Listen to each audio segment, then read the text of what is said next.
We tried to add a community-made troop to Clash, and it almost broke the game. It was just running through walls everywhere. When we first playtested the Elephant Rider, it just didn't feel like an elephant stampeding through the base. Killing off the ideas that you love really sucks.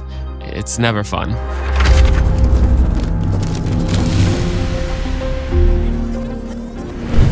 In Supercell Make, players from around the world submit their ideas, hoping to become a part of Clash history.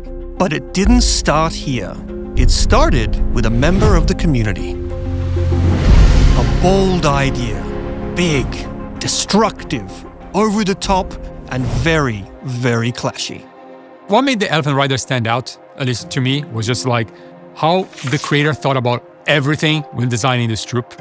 Like, it's not just how it looks, it's how it interacts with the game, with the defenses, the walls, how it's gonna move, and all that. What are the stats and everything else? So it was crazy. For a second, I thought it was someone from the team who was actually submitting that entry because it was so good, so good.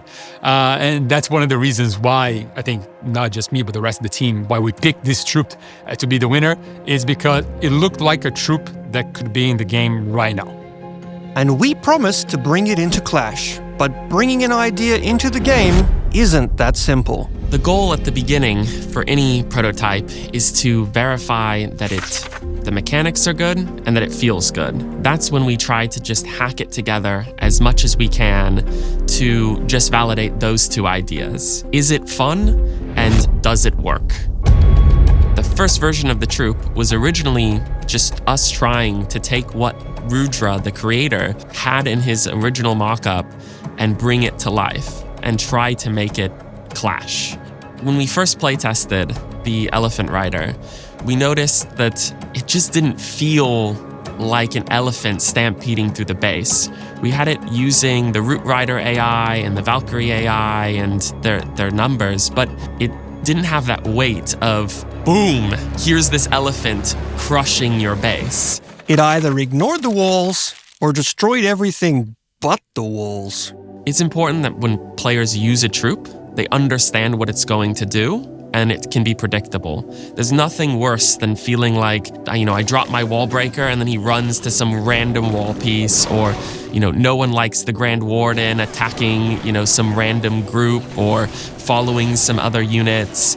And so it's really important that when we make a troop, the AI and the behavior behind the troop is understandable and predictable so that the player feels like they have as much control as possible over what it does. There was this bug that's been in the game for 10 years, and we had no idea until we tried to make the Elephant Rider attack walls. A bunch of the designers got together and they were looking at what is happening here, what it should work. We thought it worked. We then had to play around with it. We noticed that the band, there was a certain threshold that didn't work for the targeting.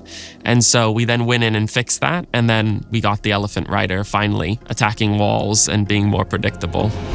So now we have a troop that plays like Clash. But where does it fit into Clash? Every troop has a role, a purpose, a place in the meta. And that meant making some tough decisions, because making an elephant fit in Clash turned out to be harder than we thought.